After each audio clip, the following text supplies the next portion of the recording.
na ndugu hapo. Nabonye mwene data hano. Moja na wengine wote karibu, Mungu awabariki. Nabandi bose ni karibu, Imana ibahe umugisha. Nawakaribisha katika neno. Ndabiyegereje mu ijambo. Katika chakula cha uzima. Mu biryo by'ubugingo. Appetite. Appetite. Enjoy. Mubarikiwe. Muhezagirwe. Mugire akabayakwe. Yes, enjoy. Ase kuryoherwa n'ijambo ry'Imana. Namfurahie neno la Mungu. Tega amatwi gira tuja. Tege sikio ili tuambatane. Some ijambo ry'Imana. Some neno la Mungu. Abamfasha gusoma babe tayari. Wale ambao watanisaidia kwa kusoma iwe ni tayari. Gira tuvugane amagambo nkangaye. Ili tuzungumze nanyi maneno machache. Tusoze tutahe tuzogaruke. Tukamilishe na alafu tuje kesho. Sema amen. Sema amen. Muraya masengesho ari imbaraga z'Imana. Kwa maombi haya mna nguvu za Mungu. Muraya masengesho ari guhembuka. Kwa maombi haya kuna kuongezea. Muraya masengesho ari kuongerekwa. Katika maombi haya kuna kuongezewa. Katika maombi haya kuna kuzidishiwa. Eko. Muraya masengesho ari kuongerekwa. Katika maombi haya kuna kupandishwa ngazi. Muraya masengesho hari ukundi kuzamugwa mu. Katika maombi haya kuna ukweli unayotoa watu katika utumwa wao. Muraya masengesho hari ukuri gukura abantu mu bubata. Asante sana, barikiwa. Katika maombi haya muraya masengesho kuna yale yatakayo imarisha Mkristo kwa menendo kwa safari iliyo mbele. Hari bigiye gukomeza umukristo mu rugendo ruri imbere. Kuna kupandishwa kabisa. Hari ukuzamugwa intera. Imana ishimwe ko mwazamugwa ndimo. Amen. Asante sana kwa Mungu kwa kuwa mwale ambao atapata. Haleluya! Nami nimo ndani. Nkoze icegeranyo kigufi cyane mu mwanya naza ndekerezaho Imana yanguye. Nikafanya summary nikifikiria mahali ambapo Mungu amenitoa. Mumare ntekereza kuva mu kwa 12 kugeza none. Nikafikiria kutoka mwezi wa 12 hadi leo. Ndebe ibintu nunguse ndatanga. Nikaangalia yale ambayo nimeyafaidika nikashangaa. Mbona hantu navuye naho ngeze. Nikaona mahali nimetoka na mahali nimefika leo.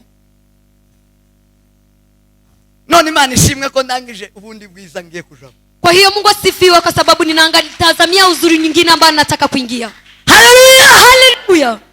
Imana ishimwe ko buri gihe turabasubira inyuma ngo tuzorimbo. Mungu asifiwe kwa sisi si wale ambao wanarudi nyuma bali ni wale ambao wanaendelea mbele. Dukomeje kuja imbere. Tunaendelea kusonga mbele. Ko twari turi mu myaka yashize siko tuzoguma muri uyu mwaka. Jinsi tulivyokuwa miaka iliyopita sivyo jinsi tutakuwa. Sinzo siti mukandeberiyo munzini. Mimi msinitazame kwa hapo. Kindiruka ndasiganwa cyane. Mimi ninapiga mbio sana. Imviyo narindi kugira ngo singire aho Kristo. Nikitoka mahali nilikuwa ili niende nimlaki Kristo.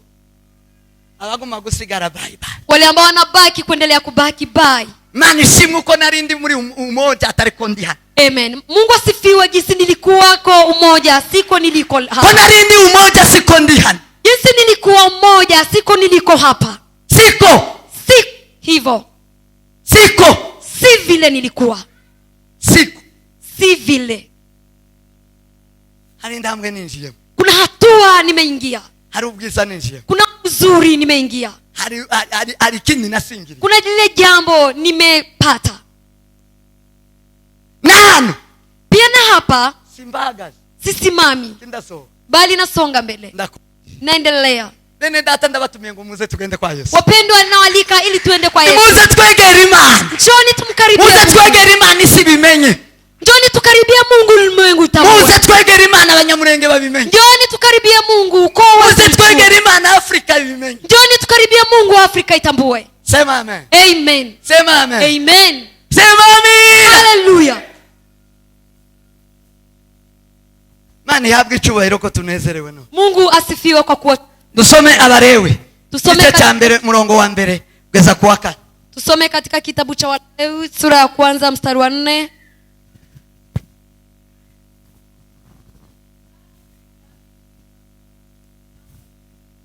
Kandi arambiki ikiganza mu ruhanga rw'ico gitambo.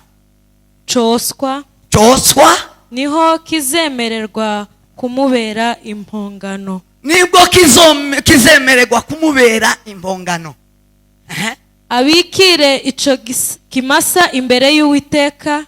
Hanyuma abikire ico kimasa imbere y'Uwiteka. Bene Aroni abatambyi bamurika amaraso yacyo, bene aroni abatambyi bamurika amaraso y'ikimasa, bayamishe impande zose z'igicaniro cyo ku muryango w'ihema bayaminjire ry'ibonaniro, impande zose z'igicaniro cyo ku ihema ry'ibonaniro, abage ico gitambo coswa, abaga ico gitambo cyoswa agicoce. agicoce. Bene Aroni umutambyi bashire umuriro kuri ico gicaniro, bene aroni bashyire umuriro muri ico gitambiro, bawugerekeho inkwi. bashyireho inkwi. Bene Aroni abatambyi bashire igihanga n'urugimbu n'ibice bindi ku nkwi ziri ku muriro wo ku Yego. gicaniro, Aha, igice cyo mu bwoserezo bwacyo, aha. ariko amara n'ibinyita abyoze, amara n'ibinyita abyoze, maze umutambyi abyosereze byose ku gicaniro, bibi igitambo coswa kibi igitambo cyoswa kitagabanije, kitagabanije, igitambo kigongwa igitambo ngorwa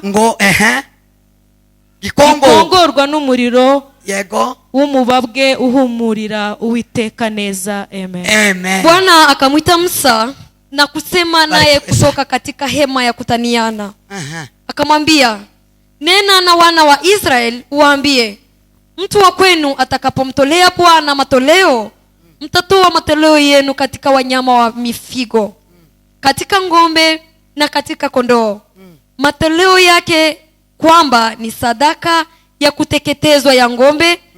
Atatoa ng'ombe mume mkamilifu, ataleta mlangoni pa hema ya kukutania, ili akubaliwe mbele ya Bwana. Kisha ataweka mkono wake juu ya kichwa cha hiyo sadaka ya kuteketezwa, nayo itakubaliwa kwa ajili yake, ili kufanya upatanisho kwa ajili yake. Amen. Nakirija majema. Pokeeni neno la Mungu. Ejo twarangije iki? Je, jana tulikamilishia wapi? Sadaka ya limbuko. Ejo twaganiriye umuganuro. Jana tulizungumza kuhusu sadaka ya Uyu limbuko. munsi turaganira igitambo cyoswa. Leo tutazungumza kuhusu sadaka ya kuteketezwa, Kongere tuganire igitambo cyuko turamaho. na tutazungumza sadaka ya gisi sisi ni amani. Nitumara tusoze tuta. Alafu tukamilishe na turejee nyumbani. Tuzosubira tuvuga ibiti. Tutarudilia tena tuseme Abwiye mengine. ko nzogerageza kubabwira amasadaka aba muri Bibiliya. Niliwaambia kwamba nitajaribu kuwazungumzia sadaka ambayo inapatikana kwa Biblia. Ariko gukorera Imana kwindi mirimo iba mu ikanisa. Vivyo hivyo kumtumikia Mungu kwa kazi jingine ambazo zinapatikana kanisani. Twamara tugahabwa umugisha. Na alafu tunabarikiwa. Sema amen. Amen. Sema amen. Amen. Igitambo cyoswa Sadaka ya kuteketezwa arico tumaze gusoma. kama jinsi tulivyosoma. Muzamusoma ijambo ry'Imana ndi mukaza mugira ubute bwo gusoma. Someni neno la Mungu, msiwe wavivu wa kusoma. Iyo baba risoma rizari ryoha biteye ubwo. Mimi nikisikia wanasoma nasikia na furahi, ni tamu kwangu. Igitambo cyoswa cyangwa ituro ryoswa Sadaka ya kuteketezwa n'isezerano rya kera byakogwaga kwa agano la kale, jinsi ilikuwa ikifanya n'abakera. jinsi ilikuwa ikifanya na watu wa Ico kale. gitambo Sadaka hiyo cyari igitambo ilikuwa ni sadaka cy'isezerano ya agano ryo guhongererwa. ya kusamehewa.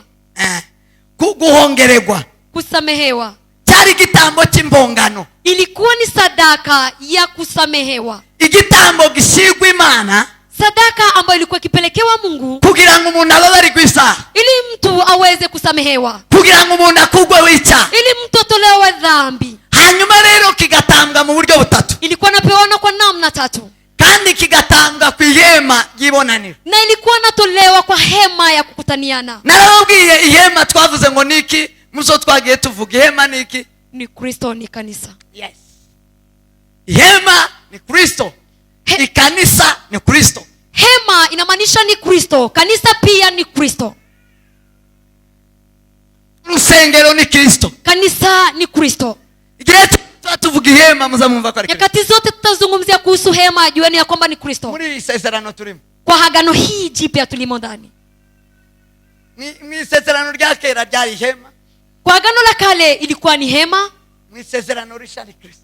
Agano jipya ni Kristo. hanyuma rero Kwa hiyo kera kitambo imana irababwira ngo, Mungu akawaambia, ibwira Mose iramubwira ngo, akamwambia Musa ya kwamba genda umbwirire abantu niambilie wanadamu baza bazana ibitambo walete sadaka, baze kubihomera ku irembo ry'ihema, ku muryango w'ihema, waje watolee sadaka hiyo kwa mlango wa hema, kugira ngo mbababarire ibyaha. ili niwasamehe dhambi. baza bazana ico gitambo, Walete sadaka hiyo, nibagishika wakifikisha barambika ikiganza mu ruhanga rwacu, walete waweke mkono kwa uso wao, w'igitambo. kwa uso wa sadaka, Yego. Hanyuma ngo abashe kwatura, na ili aweze kutamka, avuge ibyaha bye, aseme dhambi zake, avuge azungumze, ayatamke yote, yiyane abisuke muri cya kimasa, ajitakase na aeke kwa dhabihu hiyo, agisuke muri cya gitambo, dhambi zote ziweke kwa sadaka hiyo. namara kubisuka kuri cya gitambo, Akimaliza kuweka kwa sadaka hiyo, bene Aroni babe baraho, wana wa Aaron kuhani wawe hapo ngo bamagitemagura, na waikate, nibamara kugitemagura wakiiteketeza, bafata amaraso yacu wachukue damu bayaminjire ku gicaniro, wayamwagilie kwa dhabihu, nibamara kuminjira ku gicaniro wakimwagilia kwa madhabahu, ngo bacose alafu wachome, bagitwike, waiunguze, bise gikongoke, iteketeye, imana icyakira. alafu Mungu ayakubali. Imana nimara kucyakira, Mungu akikubali sadaka hiyo, uwo muntu azaba ababariwe, mtu huo atakuwa amesamehewa, ngo azaba ashutse atakuwa amefananishwa n'iyo nyamaswa na mnyama huo n'ico gitambo, na dhabihu hiyo. bivuga ngo arapfuye wa muntu wakoze ibyaha, Inamaanisha mtu yule amefariki, wa muntu wakoze ibyaha arashize, yule ambaye ametenda dhambi amefariki. hanyuma hagiye umuntu muzima udafite icyaha kubana n'Imana. Alafu kuna rejea mtu mzima ambaye ana hatia yoyote na ataishi na Mungu. Nakirija majima. Pokeeni neno la Mungu. Sema amen. Amen. Sema amen. Amen. Ico cyari igitambo cyo kugira ngo dukugweho ibyaha. Dhabihu hiyo ilikuwa ni dhabihu ya kuondolewa Hanyuma dhambi. Imana ibigabura mu buryo butatu, Mungu akayagawa kwa maneno matatu kubera impamvu z'agaciro. kwa sababu ya thamani. Aravuga ngo umuntu naje gutamba bene ico gitambo, Akasema mtu akitaka kutoa sadaka hiyo, kizaba ari igitambo gifite agaciro, iwe ni dhabihu ambayo ni ya thamani, y'agaciro, ya thamani, kuko ikigomba kugucungura kigomba kuba ari icy'agaciro. kwa sababu lile jambo ambalo litakuokoka linapasa kuwa jambo la thamani. Aravuga ngo abatunzi Akasema watajiri bazafata ikimasa, wachukue ngombe. igitambo cy'ibyaha cyari ikimasa ku batunzi, Dhabihu ya ondoleo la dhambi ilikuwa ni ngombe kwa watajiri, ikimasa. ngombe ya dume, Yes. Ikimasa, ngombe ya dume, kuko nicyo cyari gifite agaciro igihe cyane. kwa sababu hiyo ngombe ndiyo ilikuwa na thamani. Umutunzi wese azafata ikimasa ngo kidafite inenge, Tajiri yoyote achukue ngombe ya dume ambayo haina lawama yoyote, ikimasa gisise kimeze neza, ngombe hiyo kamilifu, namara kijane ku ihema ry'ibonaniro, alafu aipeleke kwa hema ya kutakutania, umuryango w'ihema, kwa mlango wa hema. nashika Akifika abigenze kuri ambabwiye, ayafanya jinsi nilivyowaeleza. nabigenza gutyo, Akimaliza kuyafanya uwo hivyo, muntu azaba boho, azaba babariza. mtu huo atakuwa amesamehewa dhambi. Ico nicyo gitambo cyose. Hiyo ndiyo sadaka ya kuteketezwa. Abandi bari munsi y'abakire, Wengine ambao wako chini ya watajiri, bari munsi y'abatunzi, ambao ni chini ya watajiri, bazafata intama, wachukue kondoo, umwana w'intama udafite inenge, mwanakondoo ambaye hana lawama umwana yoyote, w'ihene udafite na inenge, mwana wa mbuzi ambaye hana shida, azawuzana imbere y'ihema, ailete mbele ya hema. nawe agenze kwa kundi ashyireho ikiganza. Vivyo hivyo afanye hivyo, akiweka kitambaa chake. Nabikora gutyo Akifanya hivyo azaba babariwe, nawe azaba acunguwe. atakuwa amesamehewa na kukombolewa. Abakene nyakuja Na wale maskini bagende bafate inyoni, wakimbia, wachukue ndege, bafate inuma, wachukue njiwa, bayizane itapfuye, wailete bado kufa, bayizane batayivunye, wailete bila kuiumiza, bayizane itagize aho ikomereka, wailete bila kuumizwa. ashike nabo babigenze kurya. Na hivyo wafanye vivyo hivyo. Hanyuma nibabigenza kurya, Baada ya kufanya hivyo, kizaba kibaye igitambo cyoswa, itakuwa ni sadaka ya kuteketezwa kibakuraho ibyaha. ambayo itafanya ondoleo ya Abo dhambi. bantu bazaba babariwe. Watu hao watakuwa wamesamehewa. nuko igitambo cyoswa cyakugwa vivyo hivyo sadaka ya kuteketezwa ilikuwa mu gihe ikifanywa cyake. kwa wakati wa kale. Sema amen. Amen. Sema amen. Amen. Igitambo cyoswa Sadaka ya kuteketezwa kigasobanurwa ko ari ugukugwaho ibyaha, ilikuwa na maanisha kwamba ni ondoleo la dhambi. ko ari ugukugwaho ibyaha, Ilikuwa ni ondoleo la dhambi. ari impongano. Ilikuwa ni sadaka ambayo ilikuwa napewana kwa ajili ya kutolewa dhambi. Sema amen. Amen. Sema amen. Amen. Igitambo cyoswa kandi Sadaka ya kuteketezwa tena kikitwa igitambo cy'impongano, nabivuze, ilikuwa inaitwa ni sadaka ya rabuni kama jinsi nilivyosema. kikaba cyari mu ndimi zabo mu buryo cyari gisobanurwa mu bintu bibiri. Ilikuwa inafafanuliwa kwa namna mbili. Cyitwaga ngo ni horo. Ilikuwa inaitwa horo. Horo risobanurwa ngo byose. Horo inamaanisha yote. Cyose, igitambo cyose kizatwike cyose.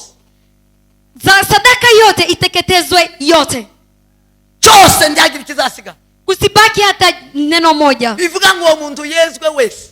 Inamaanisha kwamba mtu huo atakasike akiwa Amara. Tumbo Babitwike. wateketeze. Umutwe Kichwa bawutwike. wateketeze. Amaguru Miguu bayatwike. iteketezwe. Horo Icyo gitambo cyose gishi. sadaka hiyo wala dhabihu hiyo Bivuga ngo umuntu iteketezwe. wese arahumanutse. Inamaanisha mtu ametakasika. Umuntu wese arejejwe. Mtu yote ametakasika. Umutwe kugera ku birenge. Kuanzia kichwa hadi kwa miguu. Imbere n'inyuma n'umubiri. Mbele na nyuma na mwili. Kigaswa kikaba. Ilikuwa tena Cyitwaga ngo ni cost. ilikuwa naitwa cost. Risobanurwa ngo gitwikwe. Inamaanisha na iteketezwe. Kuvuga ngo gitwikwe, Inamaanisha kuchomwa na kuteketeza. gitwikwe gishire. Iteketezwe na ishe. Ivyo vyaha bishire Dhambi bikugwe. hizo zote ziishe na zitolewe. Ivyo bibazo byose bishire bikugwe. Shida hizo zote ziishe na zitolewe. Imana tizishaka ko hasigara icyaha. Mungu hatamani kubaki na dhambi. Imana tizikunda ko hasigara imirimo ya kamere ya Satani. Mungu hakupendelei kubaki ndani ya Zishaka asili ya yose mwili. ishire. Anatamani yote ishe. Mwisezerano rishare. Kwa agano jipya sasa Dufite igitambo tuna dhabihu cyoswa. ambayo ya kuteketezwa. Ubu nyine si kimasa. Kwa leo si dume, Si intama. si kondoo, Si ihene. si mbuzi, Si inuma. si njiwa, Si inyoni. si ndege. Ku batunzi, Kwa matajiri, ku babakurikira, kwa wale ambao ni middle, ku bakene banyakujya, pia na maskini, ibyo bigihari. mambo haya hayuko tena. Kuri twebwe Kwetu sisi none leo hii dufite igitambo. tuna dhabihu, Igitambo cyose dhabihu ya kuteketeza. ni Kristo umwana w'Imana. Amen. Ni Kristo mwana wa Mungu. Ni Kristo umwana w'Imana. Ni Kristo mwana wa Mungu. Kristo umwana w'Imana Kristo mwana wa Mungu. niwe waje Yeye ndiye alija afata ibyaha byacu akachukua dhambi zetu azishyiraho, akaiweka kwake, aseruka mu rukiko, akaja kwa mahakamani, aja mu rukiko, akaenda mahakamani, agahanga ke, kichwa chake umutwe we kwa kichwa chake, aserutswa mu rukiko. akafika mahakamani. Bivuga ngo Kristo Namaanisha Kristo ibyaha byacu byose biboneka kuri we. dhambi zetu zote zilizirika kwake. Araburanwa, Yeye akahukumiwa aratsindwa n'urubanza. na akashindwa akahukumiwa. Icyo kiba cya gitambo gisizwe imbere, Hiyo ilikuwa ni ile sadaka ambayo ilikuwa imewekwa mbele. cyasizwe imbere y'abatambyi. Iliwekwa mbele ya makuhani. Yesu yajyanywe imbere y'abatambyi, Yesu alipelekwa mbele ya makuhani. yazabazwe imbere y'abatambyi. Alikuwa akiswaliwa mbele ya Nka makuhani. cya kimasa bajyanye imbere ya Aroni na bene Aroni, Kama ile ngombe ya dume ilipelekwa mbele ya wana wa Aroni. igihanga cyayo bagiramikaho ikiganza, Na alafu wakawekelea mkono. nawe igihanga cyiwe barakiburanisha. Naye pia walimuswali. Yesu aratsinda, Yesu akashindwa. arangije Alipomaliza kushindwa baramukubita, wakampiga. barashenjagura, Wakampiga. baramushanyaguza. Yeye akasulubiwa. Ariko gutemagura cya kimasa, Kama jinsi walikuwa Baragisanyaguza. wakiteketeza. Walikuwa wakiteketeza. amaraso arava, Damu ikatiririka. ya maraso ya cya kimasa barayimenjagura ku gicaniro. Na damu hiyo ya ngombe walikuwa Amaraso ya Yesu aravuga, damu ya Yesu ikanena. aja ku gicaniro, Akaenda kwa dhabihu. atangira kudusabira, Akaanza kutuombea. amaraso ye atangira itangura gusabira abantu imbabazi damu ya Yesu ilianza kuombea wanadamu kumana mbele za Mungu. Yesu baramwica wakamuua, baramuhamba, wakamzika. Yesu arapfa arabura ino mwisi. Yesu akakosekana ulimwengu. Yesu arabura ino mwisi. Yesu akakosekana ulimwengu. Baramuhambaje kuzimu arabura ino, wakamzika kuzimu na akakosekana. Kimaso baragitwika kirashira. Ngome hiyo akaiunguza. Bivuga ngo Yesu arashira ino. Na maanisha Yesu akamalizika. Kubera iki? Sababu gani? Isaha. Dhambi. Sema amen. Amen. Sema amina. Amen. Igitambo cyacu cyoswa, sadaka yetu ya kuteketezwa ni Kristo mwana w'Imana. Ni Kristo mwana wa Mungu. Ni Kristo mwana w'Imana. Ni Kristo mwana wa Mungu. Igihe cyose uzozuja mu itorero ry'Imana, wakati wote ambao utaenda kanisani, mbele ya kugera ku muryango, mbele ya kufika mlangoni, nugera ku muryango, ukifika mlangoni, isuzume mwenyewe, jioji, irebe kutari udafite icyaha, jiangalie kama una dhambi, irebe kutagira icyaha, jitazame kama una dhambi. batambiraga ivyo bitambo kw'irembo, walikuwa wakipeana dufite akazu k'ibitambo nje hapa mlangoni, dufite akazu ko kwihaniramo, tuko na kaba kw'irembo, tuko na room ya kaba hano hanze, kako hapo nje. mbere yo kwinjira mu rusengero, kabla ya kuingia kanisani, isuzume ihane, jioji na injira hariya utambe igitambo, ingia hapo na utoe cokoswa, uhamagara, urebe ko ufite Kristo neza, ujichunguze kama uko na Kristo, urebe ko wihanye neza, uangalie kama urebe ko nta cyaha ufite, uangalie kama una dhambi, wihane, wisuzume, jitubu na ujioji, watura uve mu byaha, tubu na utoke wone dhambi, kwinjira mu rusengero rw'Imana, alafu ingie kanisani, wone kwinjira herahe, alafu ingie pata kanisani, uramye Imana yumve, umwabudu Mungu na wimbaza Imana yakira igitambo, musifu na Mungu uhinduke igitambo kizima. wogeuke kuwa Paulo aravuga ngo, Paulo akasema, Abaroma 12 Warumi 12 umurongo wa mbere na mstari wa kwanza, aravuga ngo mu bitambo bizima vyera bishimwa n'Imana, akasema iweni dhabihu takatifu ambayo inafurahiwa na Mungu. uko niko kuikorera kwa nyungu kwe, Hivyo ndio kumtumikia Mungu kamilifu. kwe kuba igitambo gishimwa n'Imana, Unapaswa kuwa dhabihu ambayo inafurahiwa na mugihe Mungu, wabanje gutamba Kristo, na kwa mbele kwanza umtoe Kristo. igihe wabashe kubona Kristo mu buzima bwawe, Wakati umemwona Kristo maishani mwako, ukamwakira, alafu nampokea, akagukuraho ibyaha, anakutoa dhambi, akaba impongano,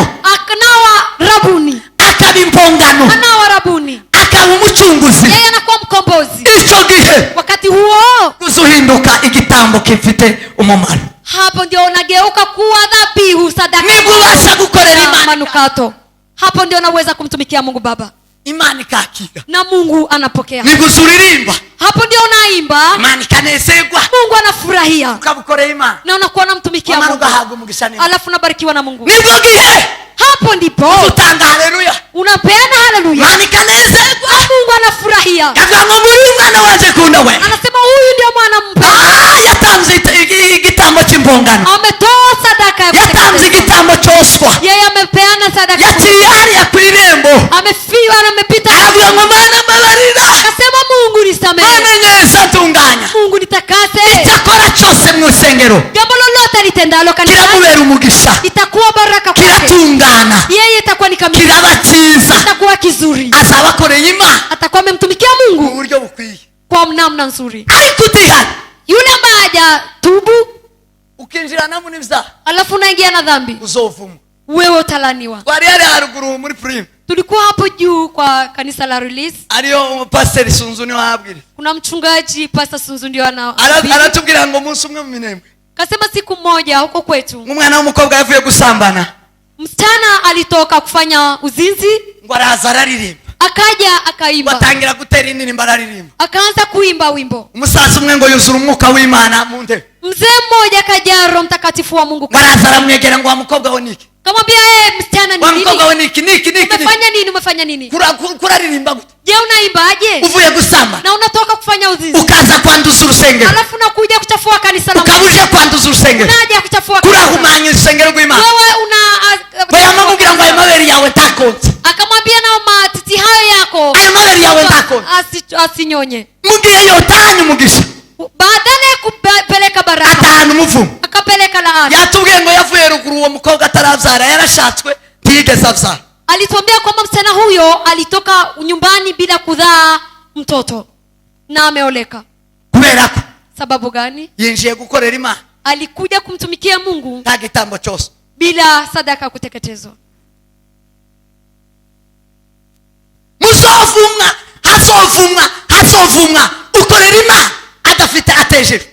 Kutalaaniwa, kulaaniwe yote ambaye atamtumikia Mungu bila utakaso. Kandi igitambo cyose cyarawe, Na pia sadaka ya kuteketezwa imepatikana kubuntu bila malipo. hazovumwa Kutalaaniwa umuntu winjira mu nzu y'Imana yeyote ambaye anaingia agatangira gukorera Imana anaanza kumtumikia Mungu atarisuzumye atihanye, bila kujioji na aho kutubu. gutana umugisha Badala ya kubeba baza baraka, batanu umuvumo gusa huwa wanabeba laana. gusa n'umuvumo Laana tu. Laana. Laana. kugeza ku bana Hadi watoto wake. kubera iki? Sababu gani? yananiwe guca ku irembo, Yeye ameshindwa kupitia kwa lango. yananiwe guca ku ndarasa, Ameshindwa kutubu. yananiwe guca ku gicaniro, Yeye ameshindwa kupitia dhabihu. yananiwe guca muri Kristo, Ameshindwa kupitia kwa Kristo. yananiwe guca muri Kristo, Ameshindwa kupitia kwa Kristo. azavumwa. Atalaaniwa. Itambo cyoswa Sadaka ya kuteketea ni ukwihana ibyaha. ni kutubu dhambi. mwihana ibyaha byanyu ba Kristo, Tubuni dhambi wa Kristo. mwihana ibyaha byanyu, Tubuni dhambi. mwihana ibyaha byanyu, Tubuni dhambi. mwihana ibyaha byanyu, Tubuni dhambi zenu. mwihana ibyaha byanyu. Tubuni dhambi. Amen. Sema amen, Hallelujah. sema amen. Amen. Igitambo cyoswa Sadaka kuteketezwa ni ukumenya ko wababariwe ibyaha, ni kutambua ya kwamba umesamehewa dhambi. ugacari ukihana, Unapita hapo na tubu, ukinjira mu ntunganya Imana, alafu unaingia ukiwa mtakatifu. wamara mbele icyo za Mungu. uzokora cyose Jambo lolote ulitendalo uzahabwa umugisha n'Imana. utabarikiwa na Mungu. Iyo usomye Malaki, Ukisoma kitabu cha Malaki, soma Malaki igice cya mbere umurongo wa 8. Malaki sura ya 1 na mstari wa 8.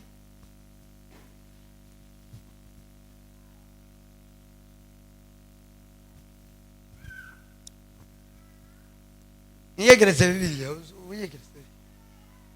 Iwe hafi. Malaki ni icyo gitabo giheka mu isezerano ryake, igice cya mbere umurongo wa 8. haravuze ngo kandi iyo mutambye impumyi mugira ngo ntacyo bitwaye, niyo mutambye icumbagira Aha. n'irwaye Ah. nabyo ngo ntacyo bitwaye. Yego. Mbese bene iyo wayitura shobuja aho yagushima cyangwa yakwemera aho yagushima cyangwa yakwemera kukwakira, yego, ni ko Uwiteka Nyiringabo abaza. yes. Tena mtoapo subira urebe Petero wa mbere umurongo wa mbere n'umurongo igice cya mbere umurongo wa 9. komeza. Tena mtoapo sadaka aliye kipofu si vibaya, na mtoapo sadaka walio vilema na wagonjwa si vibaya. Haya, mtolee liwali wako. Je, atakuwa radhi nawe? Au atakubali nafsi yako? Asema Bwana wa majeshi. Amen. Petero wa mbere 1:9. Kuko muhabwa agakiza. 1:9. yes. Kuko muhabwa agakiza ku bugingo bwanyu, ariko ngororano yo kwizera kwanyu. Abahanuzi bahanuye ibyako gakiza barondora iby'ubuntu mwari mugiye kuzahabwa babishimikiye. Barondora igihe ico ari cyo n'ibimenyetso byacyo byerekanwaga n'umwuka wa Kristo wari muri bo, agahamya imibabaro ya Kristo itari yaba, n'ubwiza bw'uburyo bwinshi bwari bugiye kuyiheruka. Kandi komeza. Yego. Katika kupokea mwisho wa imani yenu, yani wokovu wa roho zenu, katika habari ya wokovu au manabii walitafuta na kuchunguza, ambao walitabiri habari za neema itakayowafikia ninyi. Wakatafuta ni wakati upi na wakati wa namna gani ulioonywa na Roho wa Kristo aliyokuwa ndani yao, ambaye alitangulia kuyashuhudia mateso yatakayompata Kristo na utukufu utakaokuwako baada ya hayo. Amen.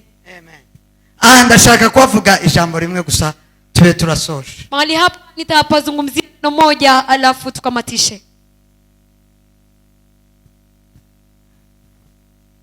Igitambo, sadaka, yavuze ngo ugatamba igitambo kivunitse cyangwa gipfuye ijisho. Sadaka ambayo tumesoma, ambayo Paulo alikuwa akisema ya kwamba kutoa sadaka ambayo ni kipofu wala ambayo imelemaa wala kugonjwa, ni vitambo bifite inenge. Ni sadaka ambayo ina shida. Ibitambo bifite inenge ni bi? Je, sadaka inayo shida ni lipi? Ni umuntu utemera Kristo. Ni mtu ambaye hamkubali Kristo. Akaba yeserezwa abantu. Alafu yeye anajitakasia watu. Yamara kazi imbere y'Imana. Alafu anakuja mbele za Mungu. Hari abantu benshi batokora icyaha mu maso yanje. Kuna wengi ambao hawezi tenda dhambi machoni pangu. Bakibwira ko bejejwe bakaza gukorera Imana. Wanafikiria kwamba wametakasika na wanaja kumtumikia Mungu. Bakagira ngo nimbemera ngo Imana izabibemeye. Wanafikiria kwamba mimi nikiwakubali na Mungu atakuwa amekubali. Bakagira ngo nimusengera kuba pastor cyangwa muvuga butumwa ngo Imana izabimwemeye. Wanafikiria mimi nikimwombea kuwa mchungaji wala mnenaji wa injili na Mungu atakuwa amemkubali. Kibiba. La. Hari abagore benshi, kuna wamama wengi batobasha gukorera ikibi imbere yanjye, ambao hawawezi kutenda mambo mabaya mbele zangu. Ariko mu gihe hatariho umuntu, lakini kama hakuna mtu akabikora, yeye anayatenda. Yarangiza baadaye akihumuriza akinjira, anaja nawe mubonye, anafikiria hakuna yote, agatangira gukorera Imana na anaanza kumtumikia Mungu. Aravuga ngo ese, akasema je, wogira shobusha, utakuwa na awali, wogira umwami, utakuwa na mfalme, warangiza ukamuzanira ibintu bipfuye, alafu namletea vibaya, yamara akazakira, alafu anachukua mambo haya mabaya. Nibaza yuko mnaji swali ya kwamba twaravuganye ejo, jana tulizungumza, turavuga ngo iyo tuje imbere, tulisema tukija mbele za Mungu, igituma tuzana itu, inayosababisha tulete sadaka, nuko tuba dusanze umwami w'abantu, ni kwa sababu tunaja kumuona mfalme wa wafalme, nuko tuba dusanze ukomeye mu bakomeye, ni kwa sababu tunaja kumuona mwenye nguvu, nuko tuba dusanze uhambaye mu bandi bose, ni kwa sababu tunaja kumuona Mungu aliye juu. kubera izo mpamvu, kwa sababu hizo dukwiye kwitwaza ituro. ni lazima tulete sadaka. Ntiwemerewe kuja imbere y'Imana ndatu, haukubaliki kufika mbele za Mungu bila sadaka. uzobiture byose bishire, ifishire, umuceri ushire, amahuzo ashire, uzoze urebe uzoze ugenda gute. Leta nguo, mavazi, leta chakula na pesa na mengineyo hata ishe, na alafu fikirie kama utakuwa ukitembea uchi. Kubera ko tutaza ikwari umwami, kwa sababu hatujui kwamba ni mfalme. usuvuga ngo sinzotura iminsi yose ngo ifaranga zoshira ngo ifu yoshira. Unasema sitatoa sadaka kila siku sababu chakula itaisha na pesa zitaisha. Kile tatari umwami w'abantu, kama haiko mfalme wa wafalme, kile tatari umwami w'abantu, sipokuwa yeye si mfalme wa wafalme, wewe nta mwami wasanze, wewe haujakuja kumlaki mfalme. ariko niba ari umwami wasanze, kama ulikuja kumwona mfalme, uko umuturiye ni kuhabwa umugisha, jinsi unamtolea sadaka uko utuye ni kwavuga, jinsi unatoa ndio ananena, uko mugezi imbere ni kwa guheza umugisha. Tunamfika mbele yeye anakubarikia. Kandi twavuganye ejo, na tulisema uko jana, umugisha atanga, baraka Mungu apeayo, kuko ari hejuru yavyo, kwa sababu yeye ni juu ya mambo yote, tuzurogweka, hailogweki, ndawo kudegrada, hakuna yeyote ambaye atakushusha, ndawo kubomiriza, ese ni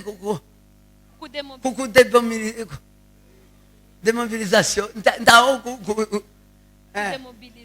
ndawo gukuraho icyo Yesu yagushizeho. Hakuna yeyote ambaye atakutoa jambo Mungu amekwekea, ari hejuru ya bose, kwa sababu ako juu ya yote.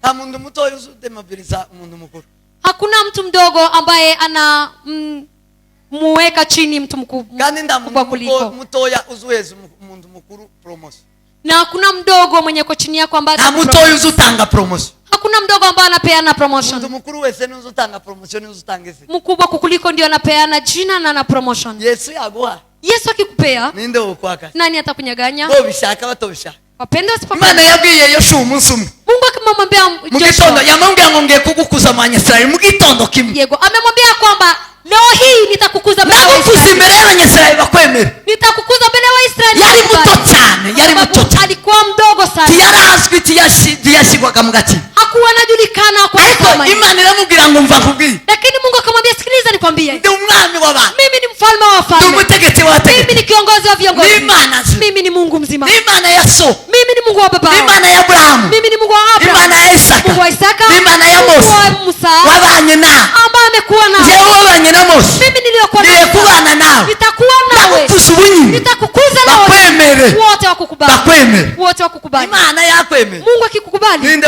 wo guhakana? nani atakupinga? Imana yaguhaye, Mungu akikupea, ninde wo vyita? nani ambaye tawe hakuna. nuko utarahura nawe, Ni kwa sababu hujakutana nuko utarahura nawe ngo aguheze, ni kwa sababu hujakutana nuko utaramenya aho ari ngo umusabe. kwa sababu hujajua mali. Yesu nusaba, Yesu akaguheza. Yesu akikupea, nta mujura wo kunyaga, hakuna nta murozi wobigutera, hakuna mchawi, nta murozi wobiroga, hakuna mchawi nta atakaye, murozi wobiroga, tawe ntawo bihagarara, hakuna yeyote, tawe tawe hakuna kawa, tawe mama, hakuna. meli sala. Haleluya, Haleluya. Wese cyubahiro ko muranyumva ariko, je, mnanipata? Tumpe Mungu tukufu, zamura icyubahiro cy'Imana, tumpe Mungu tukufu. zamura icyubahiro cy'Imana. Haleluya.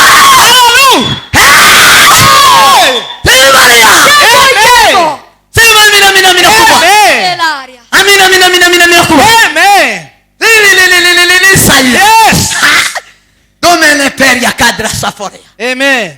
Umwami Mfalme. Yesu ni umwami. Yesu ni mfalme. Gitumuzuza imbokomboko, wasize ibyo kurya, wasize ifu, wasize umuceri, wasize ibitenge, wabizingazinze, warazinze, ufite igikapo cyuzuye, ukaza imbere y'Imana uri gutyo, wowe ukaza gutyo, nuko utaramenya ko ari umwami. Inayosababisha uje mbele za Mungu Sino vibasi.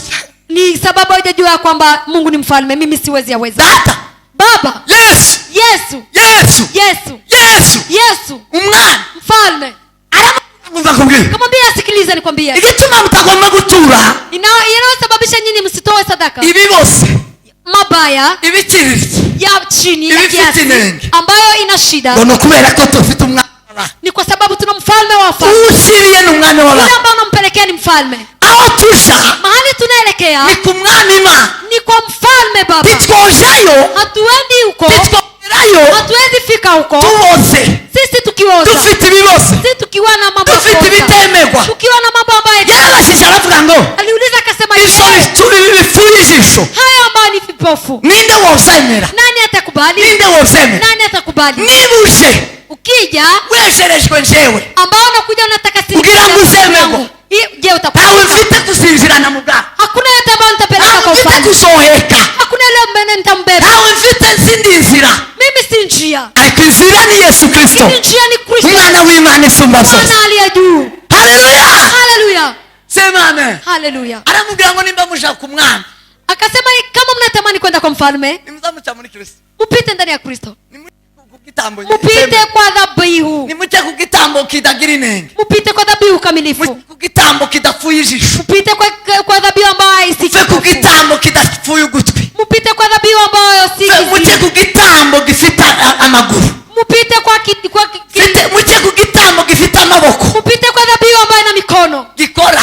ambayo inatenda. Yesu aravuga, Yesu akasema. Yesu arakora, Yesu anatenda. Yesu ni muzima, Yesu ni mzima. Yesu ni muzima, Yesu ni mzima. ntahaboze, Yesu ni Yeye muzima, ni mkamilifu. ntawe afite ubumuga, Yesu ni muzima, Yesu ni mzima. Yesu ni muzima. Yesu ni muzima. Nimuce muri Kristo Yesu, Ndani ya Kristo. nk'igitambo cyoswa, Kama dhabihu ya kugira ngo kuteketeza. muhuruke ku mwami, Ili mufike kwa kugira ngo Baba. mugere ku Mana. Ili mufike kwa Baba. Muzagera ku Mana Hamwezi fika kwa Mungu mudaciye ku gitambo bila kupita kwa dhabihu cyemewe, kamilifu. cyuzuye, Kamilifu. kizima, Kamilifu kidapfuye, ambayo haifariki, kidapfuye, ambayo si kipofu, urugingo habe na rumwe. ambayo ni kamilifu. Yesu amanikwa ku musaraba, Yesu alipoweka msalabani, ntibigeze bamuvuna igufwa. yeye hawakumvunja mfupa. Nta gufwa rya Yesu ryigeze rimwe. Yego, hawakumvunja mfupa kamwe. Bamugeze ngo bamuvune amagufwa, Yeye walikuwa wametamani kumvunja mfupa. kuko imihango kwari kuvuna umuntu amagufwa akibona. Yego. Kwa sababu kwa desturi ya Wayahudi ilikuwa kuvunja mfupa mtu bado Barashike kuri Yesu basanga yacika. walifika kwa Yesu wakakuta wakakutana Yesu avuga ngo uyu ndibo wakimuvunya amagufa. wakasema mtu huyo hawezi Yesu nta bumuga yari afite habe nawe. Yesu hakuwa mlemavu hata Ni kidogo. igitambo cyemewe kizima. Yeye ni dhabihu takatifu tena Ariko kamilifu. nuzana ibi bose. Lakini nyinyi mnaleta mambo ya kuoza. Nuzana ibipfuye ijisho. Ukileta mambo ya vipofu, Nuzana ibicitse ukuguru. ukileta vilemavu, Tuzemerwa. hautakubalika. Ibyo ni ibyaciye inyuma ya Kristo. Hayo ni yaliyopita nyuma kando ya Kristo. Pagani ngubwo ntakubonye ukaza ugasenga. Ni jinsi gani unaja ukiwa mpagani kwa sababu sija kuona unakuja na kusanyika? Ugatangira gukora imirimo. Na alafu unaanza kutenda kazi. Tuzogera ku mwana. Hautafika kwa mfalme. Tuzemerwa ku mwana. Hautakubalika kwa mfalme. Kuko inzira ni imwe gusa. Kwa sababu njia ni moja. Gitambo ni kimwe gusa. Sadaka ni moja. Zemerwa ni mwana. Ambayo inakubalikwa na mfalme. Zemerwa ni Imana. Inakubaliwa na Mungu. Ni Yesu Kristo. Ni Yesu Kristo. Imani wahumugisha. Mungu awabariki. Ituro rya kabiri, igitambo cya kabiri. Sadaka ya pili, dhabihu ya pili. Na navuze ngo ndabivugaho bibiri. Icya kabiri. Jambo la pili, Iki gitambo. sadaka hii, Biblia yavuga ngo Biblia inasema ya kwamba iki gitambo cyari kigira irindi zina mu Giheburayo. sadaka hii ilikuwa na jina lingine kwa Kiebrania. Ivuga ngo risobanurwa ngo Inamaanisha kuzamuka. kupanda, Kuzamuka. kupanda, Kuzamuka. kupanda, Kwerekera kuma. ukielekea kwa Mungu, Amazamuka. kwa kupanda, Gutekereza Imana. kumfikiria Mungu. Iki gitambo Sadaka hii, ibyo zari gisobanura iki kuzamuka? je, ilikuwa inamaanisha nini kupanda? Nukuramya, Kuabudu gusenga. na kuomba. Ntawubasha gusenga Hakuna yote ambaye atawezeshwa no kuomba kuramya Imana na kuabudu Mungu atatiye muri icyo gitambo. bila kupitia kwa sadaka hiyo. Igitambo cyose uko kitabayeho Bila sadaka ya kuteketezwa tiworamya Imana, huwezi abudu Mungu, tiwosenga Imana. huwezi omba Mungu. Kuko Bibiliya iravuga Yesu yabwiye abigishwa, Kwa sababu Yesu aliambia mitume, arababwira ngo mwambia kwamba igihe kirasohoye kandi igihe kirashitse kandi kirasohoye, wakati unaja na umetimu, kuko basenga data kwa wale ambao wamuombao batakwiye Baba, kumusengera kuri uyu musozi, ambao huwezi kumwombea kwa mlima huu. abe n'umusozi Gerizimu. Ilikuwa ni mlima Gerizim, Oya hano ku musozi, umusozi wa Aburahamu i Samariya. kwa mlima wa Samaria. Igihe kirageze nta gusengera Samariya, Wakati unafika hatutaombea tena nta no Samaria, kuja ku musozi Gerizimu, hakuna tena kwenda kwa mlima Gerizim, ahubwo abantu bagiye gusenga, bali watu wanataka kuomba, bagiye gusengera data wanataka kumwomba Baba mu kuri no mu mwuka. kwa kweli na roho. Sema amen. Haleluya. Bakwiye gusengera data Wanapaswa kumwambia mu Mungu kuri no mu mwuka. kwa kweli na roho. Ukuri ninde? Je, kweli ni nani? Ni Kristo. Ni Kristo. Ni Kristo. Ni Kristo. Ni Kristo. Kristo. Sema amen. Amen. Iki gihe Wakati huu utari muri Kristo Yesu, yeyote ambaye iko ndani ya Kristo Yesu tiworamya Imana, huwezi abudu Mungu, tiwohimba, huwezi sifu. ntibishoboka ko Haiwezekani ya abantu kuwa boramya Imana watu wamwabudu Mungu batarakijijwe na Kristo, na wakuponywa kuokolewa na batarakijijwe Kristo, n'igitambo cyose ari we Kristo. hawajaokolewa na sadaka ya kuteketezwa ambaye ni Kristo. Tibikunda. Haiwezekani. Igihe kirashitse pi Wakati umetimu pia kandi cyarasohoye, na imefika, abasenga data waombao Baba bakwiye kumusengera mu kuri no mu mwuka. ni lazima wamuombe kwa kweli na roho. Abaramya n'abasenga, Wale ambao wanaabudu na mwebwe kuomba, abaramyi, nyinyi waabudio, mwebwe abasenzi, nyinyi waombaji, bakazungu, bapaparema, azafutimu na Neheroti na Holy Nation, azafu timu, n'ishyanga rye. Holy Nation. Igihe kirageze niki Wakati umefika ni hii mutagomba kuramya Imana no kuyisengera ku musozi, ambao mwezi kuomba Mungu na kumuabudu mlimani, mu bantu, ndani ya watu, mu bapasiteri, ndani ya wachungaji, mu gihangare nkiki. kwa kanisa hii, kwa ili Oya. jambo la Ikigenderewe muri iki gihe ambayo ni ya muhimu kwa wakati ni huu ugusengera mu gitambo cyose, ni kuombea katika sadaka ya ni mukuri kuteketezwa no mu mwuka, kwa kweli na roho, ni mukuri no mu mwuka. ndani ya kweli na roho. Igihe niki Wakati ni huu ko abantu basengera mukuri no mu mwuka. ili watu waombe kwa Ukuri kweli no na mu roho, mwuka ni Kristo, na ni Kristo. ukuri no mu mwuka ni Kristo. Ukweli na roho ni Kristo. Yesu ni ukuri, Yesu ni ukweli, nimwamumenya azaba batura. na mkimtambua atawaweka huru. Yesu ni umwuka, Yesu ni roho, n'ababa muri mwebwe azabasigira umwuka we. akiwa ndani mwenu atawapea Niyo roho. wabwiye abigishwa arababwira ngo mugume hano, Aliambia mitume akamwambia baki ngiye hapa, kubohereza umwuka we nitawatumia Roho Mtakatifu uzaba basize, ambaye atawawezesha, akabahindura abagabo nyabagabo, atawageuza kuwa mukabasha guhamya Imana, ambao mtaweza Imana kumtenda Mungu, ikabemera, na Mungu mungu anakubali mugahagarara kigabo unasimama kiume mugahamya imana alafu unamtangaza Yesu sukuri imana ikaboneka na mungu atazirika. no. Ni hivyo. igitambo cya kabiri Sadaka ya pili igitambo cy'uko turi amahoro ni sadaka ya kusema jinsi igitambo cy'uko turi amahoro sadaka ya kuwa sisi ni tuko amahoro. soma Samweli wa mbere Soma kitabu cha Samueli wa kwanza igice cya 11 sura 11 murongo wa 14 14 kugeza ku 15 hadi 15. avavu bagira ndage imana ibaho umugisha haravuze ngo hamwe na Yesu tuzogugana. hanyuma Samweli abwira abantu hanyuma Samweli abwira abantu ati nimuze tujye Gilugari arabwira ngo nimuze tujye Gilugari dukomerezeyo ubwami. tuje gukomerezayo ubwami bw'Imana. Nuko abantu bose bajya Gilugari bahimikira Sawuli imbere y'Uwiteka. Bahatambira ibitambo by'ishimwe yuko bari amahoro imbere y'Uwiteka. Nuko Sawuli n'Abisirayeli bose barahanezererwa cyane. Amen.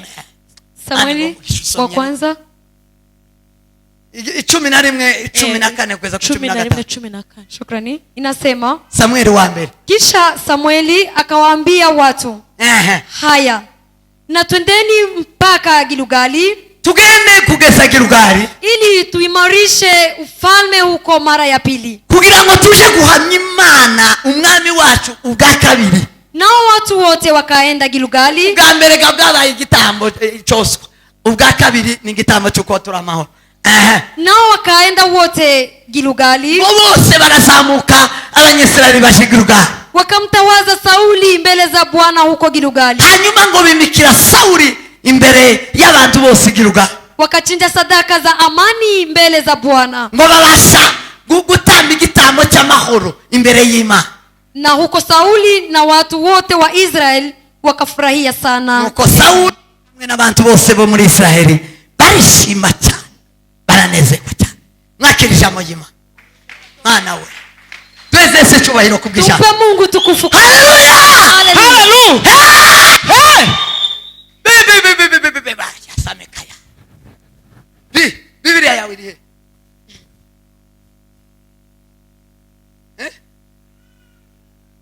Wari wagiye mu bucuruzi usiga bibiri uzwijana mu gikapu.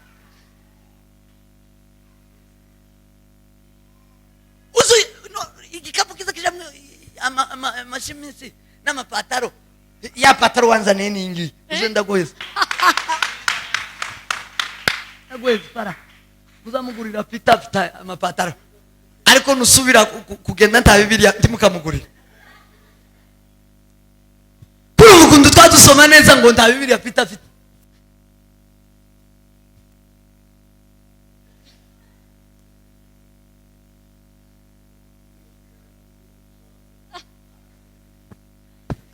Wewe oja gucuruza nta Bibiliya ukagenda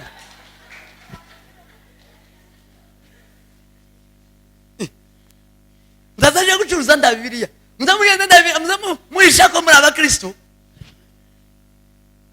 kugira ngo abone uko bashinguza neza. Uzugenda nta Bibiliya, uzuyisiga kugira ngo batamenya ko uri umukristo. None Bibiliya ni iremereye gusoma ibitenge mwajanye. Timuza muruhuka ndanze wowe uruhukira ngo mube ngusoma ko mu giti taba timuza muruhuka pi. Iyo maze kumwicaye timuza muja muri restaurant, muzamujamo. Iyo maze kunywa icyayi tiwari utekereza ijambo ry'Imana nti worambura ngusoma kavensi kabuze utangira guharura ifaranga. Uzuguma guharura ifaranga bata iminsi yose kuva kuwa mbere kugeza ku cyumweru, mwamara mukaza muno tugahimbaza. Nzatisomera mu rugo. Yego kabisa. Mukunde Bibiliya, mufate Bibiliya. Hari haruguru batubwiye umukobwa umwe muri Norvège ngo wakunze Bibiliya, ngo abwira se na nyina, arababwira ngo yabonye akazi, ngo ariko ngo akazi yabonye ngo ntazabagurira ngo ntazabaheza habe n'urumeya ngo agiye gukorera Bibiliya ayikorera amezi 6 kugira ngo ayice amezi imyaka 6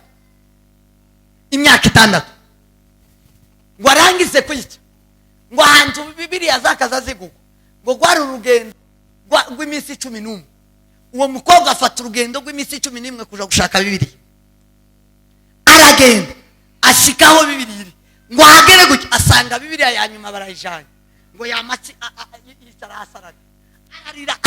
ararira ujya mucuruzi wa Bibiliya abura kwagira aramubwira ngo basi ngo menye ko ukunda Bibiliya kunduta ukundusha fiti yanje ceceka mama akira umwana ngo aranezego umukobwa ngo afata iyo Bibiliya ngo arayiyegereza yamafata urugendo rw'iminsi 11 kandi asubira iwabo ngo ashiki iwabo abwira se na nyina ngo akazi kararangiye tazosaba gukora akazi atangira gusoma Bibiliya asoma Bibiliya kugeza apfuye ngo afe Bibiliya ye n'ubu n'ahantu hazasura barahakora bazabasura bazaza kureba Bibiliya y'umwana w'umukobwa yarayisomye kugeza apfuye gukunda Bibiliya amaze mwebwe ngo muzamuzita Bibiliya yayivuga gutya ukaja ku kazi nda Bibiliya beya Oesigaye nyitwara. mugasiga Bibiliya muzamwicara hanze nyato sheme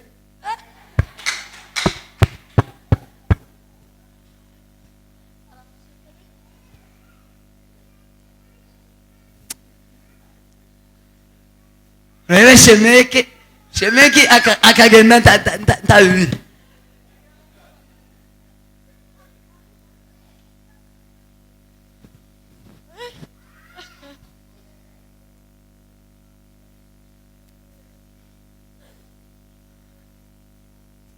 ariko yeme Kristo uko yabakozeho muzamukiranirwa ndababari kwere none nimwasoye gusiga Bibiliya nyama uzurira na Bibiliya muri muzamwicara ntabakiriya cyage atariho bakiriya kamuso Bibiliya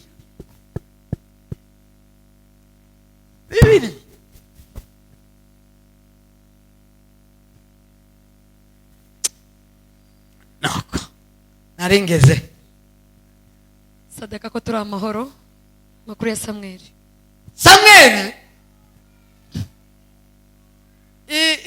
igitambo cyuko turi amahoro ituro ry'amahoro sadaka ya amani izitugwa mu buryo bubiri huwa inapeanwa kwa namna mbili abanyeseri barayigiraga ngo kubw'impamvu zibiri kwa sababu mbili sadaka y'amahoro n'ukwibuka sadaka ya amani ni kumbukumbu n'ukwibuka ni kukumbuka Paulo yaravuze ngo Paulo amesema ya kwamba nibuke Yesu Kristo wakomotse mu rubyaro rwa Dawidi mkumbuke Yesu Kristo aliyotoka kwa ukoo wa Daudi nibuke Yesu Kristo wakomotse ku rubyaro rwa Dawidi kumbuke Yesu Kristo aliyotoka kwa ukoo wa Daudi umuntu ugira sadaka y'amahoro mtu ambaye ana sadaka ya amani n'ukwibuka ni kumbukumbu kwibuka iki kukumbuka nini uburyo bubiri namna mbili uburyo bwa mbere namna ya kwanza abanyesirayeli batangaga igitambo cy'ituro ry'ishimwe ry'uko bari amahoro wana wa Israeli walikuwa wanapeana sadaka ya kuwa hawao ni wa kwa amani ngo iyo batekereje wakifikiria iyo ngo bibukaga wakati walikuwa wanakumbuka ngo bakibuka Sinayi umusozi Sinayi wanakumbuka mlima Sayuni ngo bakibuka ibyabereye ku musozi Sinayi wanakumbuka mambo ambayo yamekuwa burya Imana yabwiye Mose Mungu amemwambia Musa imuheza amategeko kampea amri Imana iramubwira ngo amwambia ya kwamba keneye kubana n'abanyesirayeli ngo mbaturemo hagati ninahitaji kukaa na wana wa Israeli nikiwa katikati yao bakibuka uburyo Imana yaje hagati yao alafu wanakumbuka jinsi Mungu alija katikati yao bagira amahoro wakawa na amani urupfu rurashira kifo ikaisha baba ubwoko butsinda ayandi mani yose wakawa taifa ambayo inashinda mataifa zote ngo bakibuka walikuwa kikumbuka uburyo bakijijwe uburetwa jinsi Mungu aliwaponya utumwa igitambo cy'uko turi amahoro sadaka ya amani ni ukwibuka ko ufite ubusabane bwiza n'Imana. ni kukumbuka jinsi una uhusiano mzuri. Kavuga ngo mperuka icyaha mu kwezi kwa 12. Nasema Mungu, nakumbuka nilitenda dhambi mwaka wa 12. None Kwa hiyo ngejeje mu kwa 12 nafika mwaka wa 12 tena ntarasubira gukora cya cyaha nakivuyemo. sijatenda dhambi. Umunsi nkihana, Siku nimetubu, umunsi nakihanye, siku nilitubu, ngiye kugaruka kuri je. haikurudi kamwe kwa. None mfitanye ubusabane bwiza n'Imana. Kwa sasa nina uhusiano mzuri na Kuko iri Bwana. turo ryatubwaga Jinsi sadaka hii ilikuwa inapeanwa, muri ubwo buryo ku mwaka. ilikuwa inapeanwa mara moja kwa mwaka. Igitambo cyoswa cyatambwaga buri munsi, buri gitondo, buri mugoroba. Sadaka ya kuteketezwa ilikuwa ikipeana asubuhi na jioni, Ariko igitambo cy'uko turi amahoro cyatambwaga ku mwaka. lakini Amen. sadaka ya amani ilikuwa inapeana mara moja kwa mwaka. Kwezwa ni buri munsi mu gitondo na nimugoroba. Kutakasika ni kila siku asubuhi na jioni. Gukiranuka ni mu gitondo na nimugoroba. Kuwa mwenye haki mbele za Mungu ni asubuhi na jioni. Kwihana ni mu gitondo na nimugoroba. Kutubu ni asubuhi na jioni. Nicyo cya gitambo cyoswa ari we Kristo. Hiyo ndiyo sadaka kuteketezwa na ndiwe Kristo. Ukwiye kwisuzuma mu gitondo, Ni lazima ujioje asubuhi ukisuzuma ku manywa, na jioji mchana, ukisuzuma nimugoroba. pia na jioni unajioji. Cyo ni igitambo cyoswa Hiyo ni sadaka cyabaga buri kuteketezwa. munsi, buri gitondo, buri mugoroba, buri gitondo, buri mugoroba. Ilikuwa na kuwa asubuhi na jioni. Igitambo cy'uko turi amahoro Sadaka ya amani ni ukureba ukuntu wihanye icyaha kikakuja kure, yako ni kutazama jinsi umetubu dhambi ikawa mbali nawe, ukaba ufite ubusabane bwiza n'Imana. na alafu nawe na uhusiano mzuri na Noneho Mungu. ukishimira bwa busabane bwiza n'Imana, Alafu unafurahia uhusiano wamara mzuri. ukazana igitambo cy'ishimwe. Alafu unaleta sadaka ya shukrani, Yego, ukazana ituro, unaleta sadaka. kavuga ngo wamana Nasema Mungu, wankijije ibyaha, nilinda usigiye dhambi. wankijije ubusambanyi mbuheruka mu kwezi kwa 12. Uliniponya uzinzi. None ndi mu kwa 12, Na leo tuko mwezi wa 12 tena. wamana buri gitangaza. Mungu wewe ni wa ajabu. Iri turo ry'uko nakize ibyaha, Hii ndio sadaka kwa sababu nimeniponya mfitanye dhambi. ubusabane bwiza nawe, Nina uhusiano mzuri nawe. mfitanye imigenderere Nina yanjye nawe. uhusiano mzuri Ayo nawe. niyo mahoro. Hiyo ndio amani. Mfite amahoro. Nina amani. Biblia iravuga ngo, Biblia inasema ya kwamba Imana ibwira Yesaya, Mungu akamwambia Yesaya, iramubwira ngo akamwambia nta mahoro y'umunyabyaha hakuna amani ya mwenye niko dhambi. Uwiteka Nyiringabo, Vivyo hivyo Mungu wa majeshi nta mahoro anasema umunyabyaha agira, mwenye dhambi hana kubera amani ko atagira Imana, kwa sababu hana Mungu, kubera ko atabanye neza n'Imana. kwa sababu hana uhusiano Kubana mzuri na neza Mungu. n'Imana Kuhusiana vizuri na ni Mungu amahoro beyawe, ni amani, ni amahoro. ni amani. Hanyuma rero, Baada kubera ko umenye kuri kumwe n'Imana, kwa sababu natambua kwamba uko pamoja ukamenya na ko uri Mungu, amahoro, najua kwamba una nta amani, cyaha kiri mu mutima wawe, hauna dhambi ntacyo moyoni, umutima uri kugushinja, hauna lawama yoyote ahubwo moyoni kurakwereka mwako. ko wagiye kure ya za bindi Hakuna yule wahoragamo, ambaye atakwambia umeenda wagiye mbali kure na ya cya gihugu watuyemo. kwa sababu umeenda mbali ya nchi ulikuwa Azanye ndani. ituro, Naleta sadaka. wamana we, nda amahoro nawe, Mungu, mimi ni amani nawe, nda amahoro nawe, mimi ni amani nawe, ntacyo unshinja, sina lawama lolote, nta kibazo dufitanye sina nawe. shida yoyote None nawe. ngiri turo, Hii ndio sadaka, nda amahoro wamana, kwa sababu niko amani, nda amahoro, kwa sababu nina amani, nda amahoro. kwa sababu nina amani. Haleluya! Haleluya! Nta rubanza afite. Sina Amahoro bisigura ngo nta rubanza ufite. amani, inamaanisha sina hukumu yoyote. Ni bande bazatanga ituro yuko ari amahoro, Ni wangapi ambao wanapeana sadaka ya kwamba ni amani yuko yakijijwe, kwa sababu ameokoka? kavuga ngo cyacaha nihanye wa munsi imbere ya pasiteri, cyacaha nihanye wa munsi imbere ya mwarimu, Ile dhambi ambayo nimetubu mbele cyacaha ya nihanye wa mchungaji, munsi imbere ya perezida wacu, ile dhambi ambayo nimetubu cyacaha mbele ya nihanye mchungaji imbere wangu, y'umuyumbe runaka, ile dhambi ambayo nimetubu mbele ya mtu fulani, sinagisubiriye. si kurudilia. None wamana we, nda amahoro nje nawe, Kwa hiyo Mungu, nina amani nawe. none ngiri ituro yuko nda amahoro. Hii ni sadaka nakuletea kwa sababu Ninde uzi ubikora? nani anayatenda? Ninde uzi ubitekereza? Nani ambaye anafikiria Ninde hayo? wabibonye? Nani ambaye ameyaona hayo? Ituma ibyaha bitaza bituvaho nuko uzubyihana ko mumaze gukora n'ibyaha. Inayosababisha dhambi isitoke kwako ni kwa sababu unamaliza kutenda dhambi alafu unatubu kwa yule ambaye mmechangia kutenda dhambi. Sibizokuvaho habe n'umuzo. Haitakutoka kamwe. Ariko icyo wasutse imbere y'umutambyi, Lakini dhambi ambayo umeitubu mbele ya kuhani, umutambyi kuhani imbere y'umutambyi mbele ya kuhani ukakivaho na unatoka, hanyuma ukagira amezi 3 alafu nawa na miezi 3 ukagira 4, iyinga unakuwa na juma ukagira moja, umwaka unakuwa na mwaka, ukagira 5, unakuwa na miaka 5. ugomba gutanga ituro Ni lazima upeane sadaka yo kuri amahoro, kwa sababu uko na amani, ko kuri amahoro. kwa sababu uko na amani. Sema Amen, sema amen.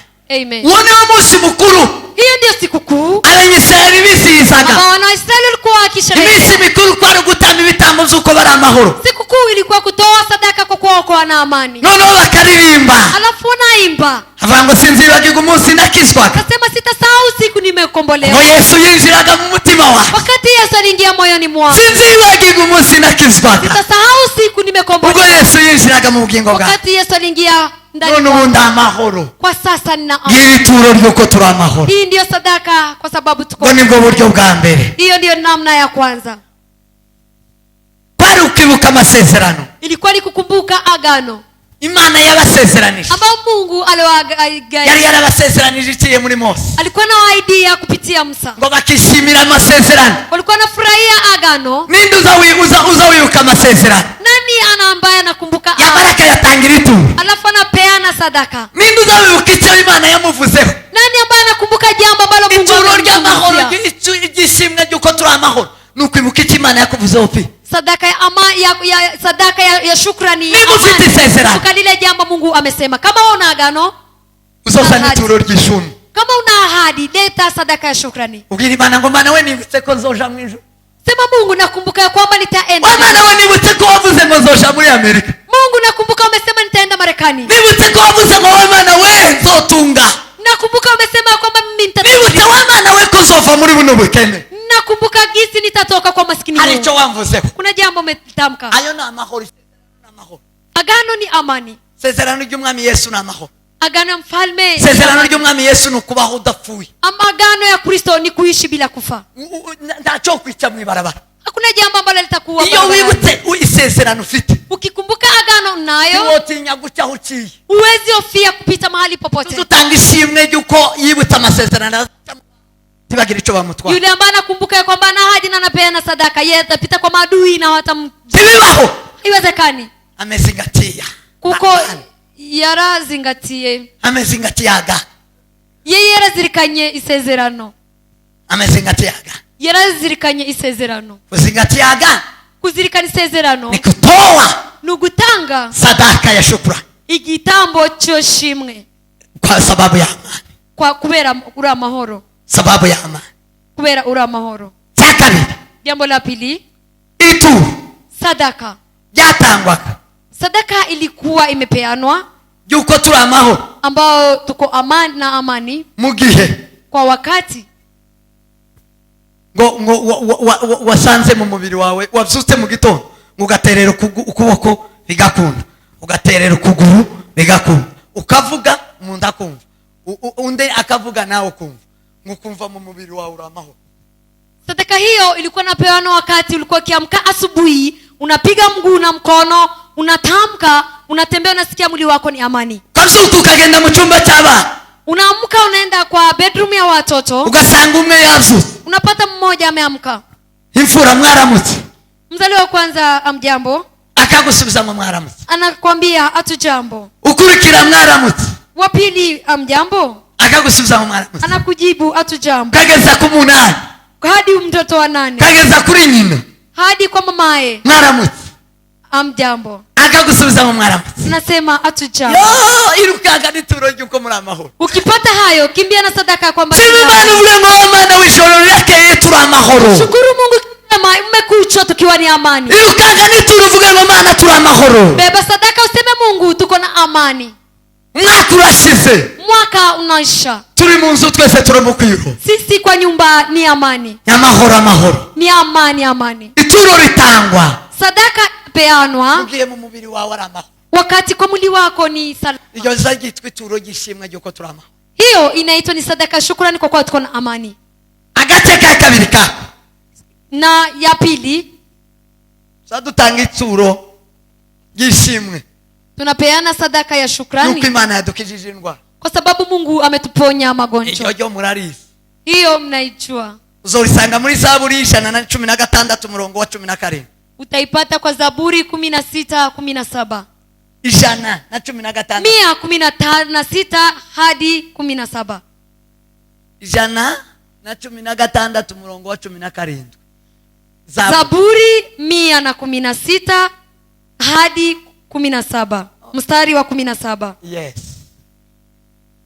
Ima cyo tuyisira igitambo cyuko turi amahoro yuko yadukijije indwara. Mungu tunampelekea sadaka ya abandi baza bakiri indwara ntibaze gutura izo ndwara izosubira kugarukeho. Wale ambao Sosubira gufata na hawapeani sadaka ugonjwa huo utakuridhilia. Yesu abwira abo yakijije arabwira ngo nimugende mwiyereka abatanzi mutanga ituro yo guhamiriza yuko mwakize iyi ndwara mutazosaba kuyibona ukundi. Jambo hilo tulizungumzia jana ya kwamba Yesu aliwaambia wale wa ukoma waende wapeane sadaka ya kuwa wamepona na ugonjwa huo hautawarudilia tena. Kindi kizagituma duzana ituro ry'uko turi amahoro, inayosababisha tulete sadaka tena ya kwamba tuna amani, munigi Imana yadukijije amakuba, ni wakati Mungu anatulinda na mabaya. Amakuba mabaya. Zaburi 107. Zaburi ya 107 umurongo wa 22. mstari wa 22. Zaburi 107. Zaburi 107 umurongo wa 22 murayisi. mstari wa 22. Imana ikagukiza amakuba, ikagukiza impanuka. Mungu anakukinga mabaya, anakukinga ikagukiza umujura na inakulinda mwezi. Ichocho murakisi muzamwama mwiruka mwe. Hiyo mnajua, mnakuja kushukuru mkiwa wengi. Iyo yitwa ituro gishimwe yuko muri amahoro. Sadaka hiyo inaitwa sadaka ya shukrani kwa kuwa mnakuwa amani. Kubera ko Imana yagukijije amakuba ibyago. Kwa sababu Mungu alikulinda na mabaya maovu. Imana tukayishima kuko yadukijije urupfu. Tunamshukuru Mungu ya kwamba ametulinda na kufa. Zaburi ya 56 umurongo wa 12. Zaburi 56 na mstari wa 12. Imana Mungu wahatswe gufa.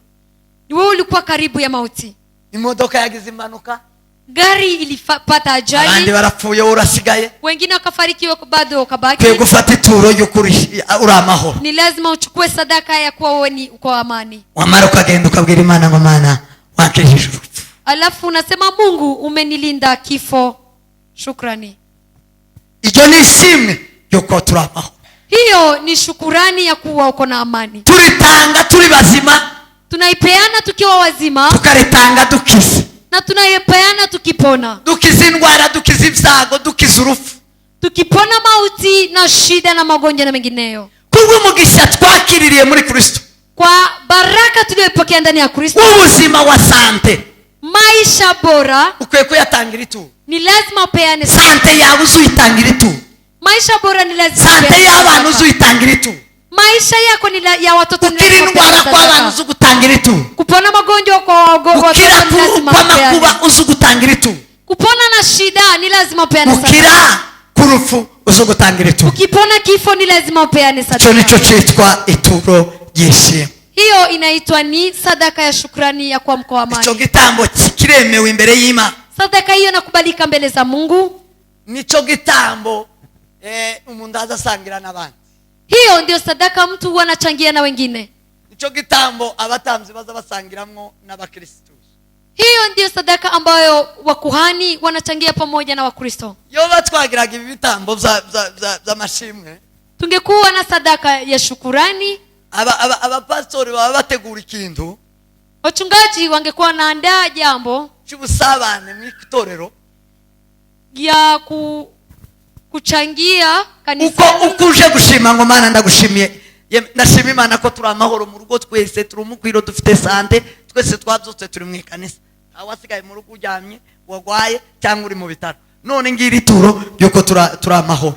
Yatu bararifataga bakaribika kwayo ituro ry'amashimwe, bamara kuribika kwayo bakagira umunsi mukuru bakama basangira ikanisa ryose, torero ryose bakarya bakanywa bagasangira rya turo, kuko iyo niyo turo abatanzi cyangwa abapastori baza basangira n'abakristo. Sadaka hiyo walipomaliza kutoa walikuwa ikichukua na weka fasi moja, alafu wanaweza kuandaa kuchangia kanisani wote. Sadaka hiyo ndio mtu wa Kristo alikuwa akichangiwa na wachungaji.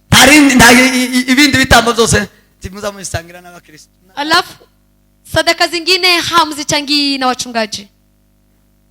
Zigomba kuba izabo nibo bazazigera kandi bakazikoresha ibikorwa bitari by'usabane kivige bituvuze. Hiyo ni wachungaji ndio wanaandaa ni jambo gani itatendeka na sadaka hiyo. Menye Imana, menye kuyikorera kugira ngo muhabwe imigisha yo mu rusengero. Jueni Mungu, mjue jinsi ya kumtumikia ili mpate baraka kanisani. Menye ibitambo cyangwa amashimwe cyangwa amaturo biba amasadaka aba mu nzu y'Imana ayesha umuntu wese uba mu rusengero umugisha. Jueni tofauti ya masadaka ambayo inapatikana kanisani ambayo inasababisha mtu apate baraka. Nakiri jambo ry'Imana. Pokeeni neno la Mungu. Mani baho umugisha. Mungu awabariki. Yesu awatendee mema.